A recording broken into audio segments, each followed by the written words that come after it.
Jared Goff has his contract now. We started the week finding out that he was getting the contract. We have the full details available at profootballtalk.com. I'm surprised they didn't thump their chests a little bit more because it is a pretty impressive, non-fugazi contract. It's real. It's great. It's a lot of money, practical guarantee at signing, $148 million that he will make over the next few years. Here he is from yesterday on what this new deal that he's gotten with the Lions and has him under contract through 2028 means to him. It was mostly security. I think, you can go back and forth on the numbers and whatnot, and that wasn't really the thing that was ever something I was extremely concerned with. It was the security and the no trade clause and all that stuff, knowing that all that was in there, and feeling secure, and then knowing that I can now put that behind me and be excited about what's to come. It's a good I guess chapter closing of the last 3 years, if you want to say, but now I'm more driven and more fired up than ever to go even harder and put the pedal to the metal even more to bring a Super Bowl to this city, and that's what's most important. And one day I won't be the quarterback here, and being able to look back on those days that I am and that I was with no regrets, and knowing I did everything I could to try to make that happen. And obviously there's a lot of work to do, but if we're able to do that, that would be the ultimate goal. Yes, one day he won't be the quarterback there because one day he, like the rest of us, will be dead. So that was a very profound, Bob. It's true. All right, Kyle Shanahan. Hey, we may be dead by Saturday or Sunday, or whatever it was that he said. And we are another Friday closer to death, too, I guess, so who knows? That's true. That's true. Reminds me of that same episode I referenced from The Simpsons earlier when his next-door neighbor, Flanders, invites him to a barbecue the day after Homer is supposed to die. And Homer initially resists because he hates Flanders. And then he says, you know what? I'll come to your barbecue, and I'll bring the biggest, juiciest steaks you've ever seen. And Flanders is very happy with that. And then Homer says, the joke's on him. I'll be dead by then. Anyway, look, he mentioned the no trade clause. And my typical approach, Myles, to the no trade clause as it relates to a starting quarterback is it's meaningless because you're never going to trade a quarterback. The straw that stirs the drink, the guy that they count on to show up early, stay late, and set the tone. You're never just going to dump the guy onto another team without telling him. But you know what? That's probably what happened with Jared Goff 3 years ago. That's probably what happened, which I think fits with this narrative. And I think it was the truth at the time, which makes what's happened since then all the more stunning. This was the Brock Osweiler-style hot potato trade. The Rams dumped the Goff contract onto the Lions just to escape the guaranteed money. The Lions weren't doing this to acquire the guy that was going to become the centerpiece of their team. They did it to acquire 2 first-round picks and a third-round pick. They got an extra first-round pick by taking away the trash that the Rams wanted to unload. They wanted to get it. It was a roll-off box. Fill it up, and I'll pay you to take it away.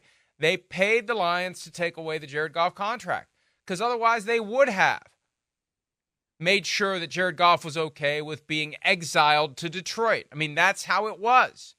And, hey, your money's guaranteed. You want to make your money, you got to show up and play. If you don't show up, we void the guarantees and we cut you. Good. We don't have to pay you. So that's the one rare instance where a starting quarterback got traded without really knowing what was coming. Usually, you want to be sure that that's where the guy wants to go. I remember when the Eagles were trading Carson Wentz. The Bears kind of wanted him, but he didn't want to go to Chicago, so Chicago backed off. That's the usual vibe. So the no-trade clause in most circumstances is irrelevant. But once bitten, twice shy, Jared Goff, who had been dumped before, 2 years after signing a massive contract, market-level contract with the Rams, they woke up after 2 seasons and said, we got to get the hell out of this, and they dumped him. He doesn't want to have that happen again. So the no trade clause most of the time, meaningless. For Jared Goff, who's been there, done that, cuffed and stuffed by the Rams, he didn't want to have it happen again.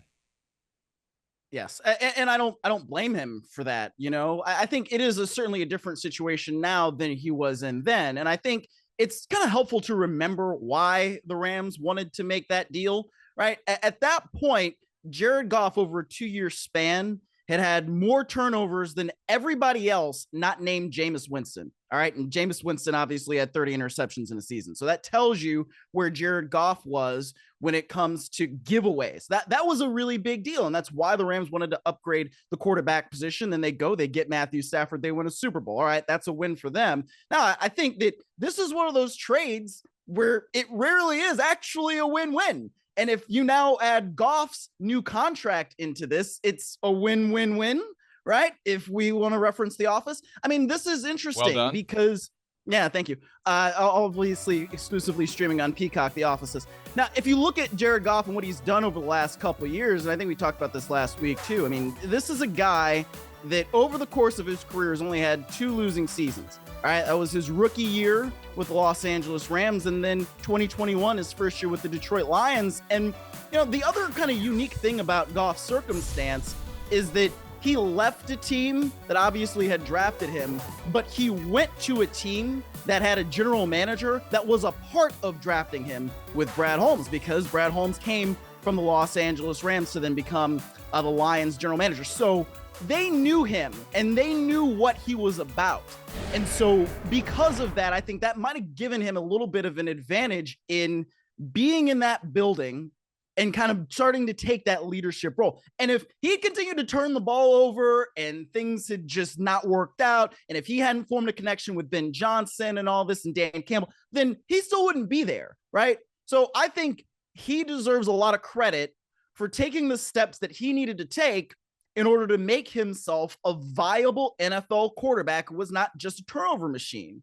It doesn't surprise me about Jared Goff, knowing what I know about him, having been around him day to day for a few years. Now, this is a guy with a real competitive streak, and it's not like he's just going to sit there and rest on his laurels just because he got paid once.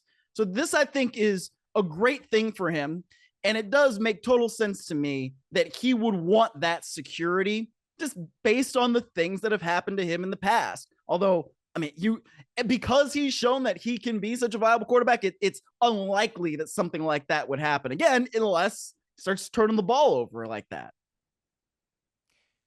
This came up earlier in the week when Chris and I were talking about the news of the Goff extension and about how his career has gone since being hot potato traded by the Rams to the Lions. And, this is a common theme. When you cover the NFL for a long time, when you follow the NFL for a long time, you see these situations, these patterns that start to emerge where team has a player that needs a kick in the ass for whatever reason, on field, off field, anything. Player needs a kick in the ass to get his career on track. And the ultimate example of team kicking a player in the ass to wake him up and get his career on track is Chris Carter, 1990. The Eagles cut him because all he does is catch touchdowns, but the truth was he was having off-field issues, and the Eagles tried everything they could to get through to him, and nothing worked, so you're gone. And then he goes on to have a Hall of Fame career. The Eagles would have preferred, in hindsight, that they had found a way to give Chris Carter his wake-up call without having to kick his ass out of the house. Other teams since then, I think, try to avoid the Chris Carter scenario. We want the guy to get the wake-up call without having to get rid of him. I wonder if Sean McVay, when he's trying to fall asleep at night after the constant adrenaline drip that keeps him going all day long, I don't think the guy ever sleeps. That might be part of the issue. But as he's laying there in bed trying to fall asleep, if he's being honest with himself, does he regret giving up on Jared Goff when he did? Because it's easy to obscure this question of whether or not the Rams made a mistake here, giving up 2 first-round picks and a third-round pick and throwing their number 1 overall pick, who they gave a market-level contract to, overboard for Matthew Stafford because, hey, they won a Super Bowl in year 1. So it's like, this is a win. This is a victory. There's no doubt here There's no looking back. There's no what ifing this. We won a Super Bowl. But now they got a guy who's 36. And I made this comment earlier. This isn't new news. Like I see that there's some reaction on social media that I'm pulling something out of my butt. This was fairly well known at the time. The Rams were hoping that the Aaron Rodgers thing in New York would fall through so the Jets would take Matthew Stafford off their hands in 2023 because he had that $59 million, I think the number was. It became fully guaranteed on the 17th. They wanted to offload him if they could because 22 was a disaster. It was time to start thinking about the future because by the time the team is good enough, Matthew Stafford's going to be too old. Now, they surprised themselves last year. Now it's like, well, maybe we will keep him for another year. Stafford wants it to be longer than that. That's a pressure point that's still existing in the relationship. But my broader point is this. Do you think Sean McVay would have any regrets whatsoever seeing what Jared Goff has become? Does he wish he'd found a way to draw that out of him so they could have kept the 2 first-round picks and the 3rd-round pick and move forward with Goff in their pursuit of a championship or more than one championship in Los Angeles? Because the guy still isn't 30 years old. No, because he won a Super Bowl.